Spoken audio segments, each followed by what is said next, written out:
Dietrich Bonhoeffer famously said, when Christ calls a man, he bids him come and die. And I'd like to look at the context in which Dietrich Bonhoeffer said these words. The cross is laid on every Christian. The first Christ suffering, which every man must experience, is the call to abandon the attachments of this world. It is the dying of that old man, which is the result of the encounter with Christ. As we embark upon discipleship, we surrender ourselves to Christ in union with his death and give our lives to death. Thus it begins. The cross is not the terrible end to an otherwise God-fearing and happy life, but it meets us at the beginning of our communion with Christ. When Christ calls a man, he bids him come and die.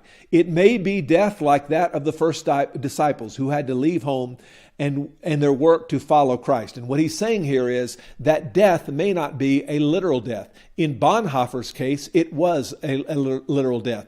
Bonhoeffer was a preacher in Germany and left Germany to come to the United States to escape Hitler, and then was convicted that he needed to go home to his own people. And he went home to his own people and was involved in a plot to murder Hitler. And I've got a video on that in the PowerPoint that you might want to show. But Bonhoeffer was actually martyred for his faith. And in Bonhoeffer's case, when Christ calls a man, he bids him come and die. He literally died. But what Bonhoeffer is saying here is in many cases, it's not a literal death. It's a death of some other kinds. And he talks about the disciples. And he says they had to have experienced the death of giving up their stuff. Or it may be a death like Luther's, who had to leave the monastery and go out into the world. But it is the same death every time. Death in Jesus Christ. The death of the old man had its calls. Jesus' summons to the rich man was calling him to die, because only the man who is dead to his own can really follow Christ. And that's what we want to talk about today. So let's dive into our text. Matthew 19, beginning in verse 16. Just then a man came to Jesus and asked,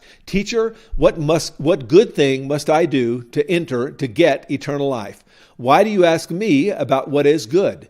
Jesus replied, "The only one who is good, there is only one who is good. If you want to enter life, keep the commands." Now that's an interesting statement, isn't it? If you want to enter life, keep the commands. Now, life is short for eternal life. And so let me ask you a question about this. I encourage you to ask your people a question about this. Will keeping the commands get you eternal life? Careful now. Will keeping the commands get you eternal life?